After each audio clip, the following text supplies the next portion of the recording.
आप देख रहे हैं अनहोनी। अनहोनी में आज की कहानी हमारे साथ सर की है, सागर जी ने। तो चलिए बढ़ते हैं आज की इस कहानी की ओर। आज की इस वीडियो में आगे बढ़ने से पहले अगर आपने अभी तक हमारे चैनल को सब्सक्राइब नहीं किया है तो कर लें, और ऐसी ही और वीडियोस के लिए देखें डार्क फाइल्स। ये घटना आज से करीब 40 साल पहले मेरे दादाजी के साथ घटित एक सत्य घटना पर आधारित है, या यूं कहें तो उस वक्त गांव के अधिकतर लोग खेती किया करते थे और बिजली ना होने के कारण लोग अंधेरा होते ही अपने घरों में चले जाते थे। रात के वक्त लोग टॉर्च या लालटेन के सहारे ही अपना जीवन यापन करते थे। दरअसल वाकया कुछ यूं है कि उस समय दादाजी के खेत में गेहूं की फसलें लगी हुई थीं और फसलों की कटाई का काम शुरू था। दादाजी भी कुछ दिनों में ही अपनी फसलें कटाने वाले थे, मगर उन्हें भीतर ही भीतर एक परेशानी खाई जा रही थी कि कहीं उनके फसल कटवाने से पहले फसल चोरी ना हो जाए। दरअसल इन दिनों गांव में आए दिन चोरी की खबरें सुनने को मिलती थी। इस बात पर थोड़ी देर विचार करने के बाद दादाजी ने ये फैसला किया कि अब से हर रात वो रात को खेतों में पहरेदारी करेंगे, तब तक जब तक कि उनकी फसलें ना कट जाएं। हालांकि ये काम थोड़ा मुश्किल जरूर था, मगर दादाजी को अपनी फसलों की भी चिंता थी। उसी रात खाना पीना करके हाथ में एक चटाई लेकर दादाजी खेतों की तरफ चल दिए।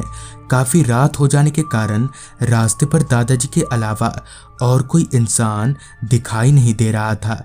हालांकि वो रास्ता खेत का था, तो वैसे भी उस रास्ते पर रात के वक्त कोई जाता नहीं था। बैटरी टॉर्च के सहारे दादाजी उस पगडंडी पर अपने खेत की तरफ आगे बढ़े जा रहे थे। कुछ देर ऐसे ही चलने के बाद दादाजी अपने खेत पर पहुंचे।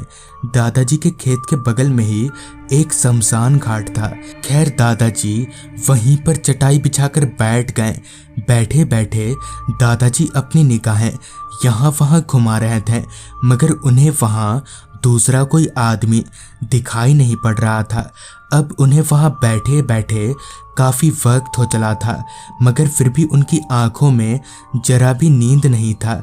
लिहाजन दादाजी ने एक बीड़ी निकाला और जलाकर पीने लगे।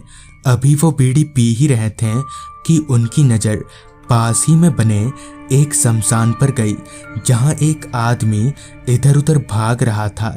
ये देखकर दादाजी को काफ़ी हैरानी हुई कि भला इतनी रात गए कोई आदमी शमशान में क्या कर रहा होगा। दादाजी अभी उस आदमी को ध्यान से देख ही रहे थे कि तभी वो आदमी शमशान के पास से चलते हुए दादाजी की तरफ आने लगा। उसे इस तरह अपने पास आता देख पहले तो दादाजी थोड़ा घबराए, मगर दूसरे ही पल वो वापस शांत हो गए।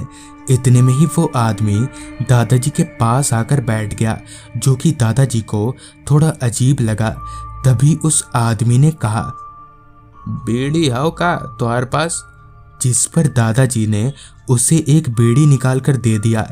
बीड़ी लेते ही पता नहीं उस आदमी को क्या हो गया, जो उसका शरीर एकदम से लाल हो उठा और जलने लगा। उसी आग में उसने वो बीड़ी सटाया, जिससे बीड़ी भी जल गई। ये देखकर दादाजी की आंखें फटी की फटी रह गईं।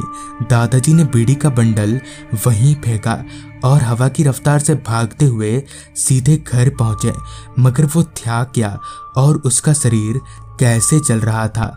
दादाजी ने बहुत से लोगों से इस बारे में पूछताछ की, जिनमें से बहुतों ने दादाजी की बात को सिरे से नकार दिया, और कुछ के मुताबिक वो एक पिशाच था जो कि उसी शमशान में रहता है और रात के वक्त कभी कदार दिख जाता है।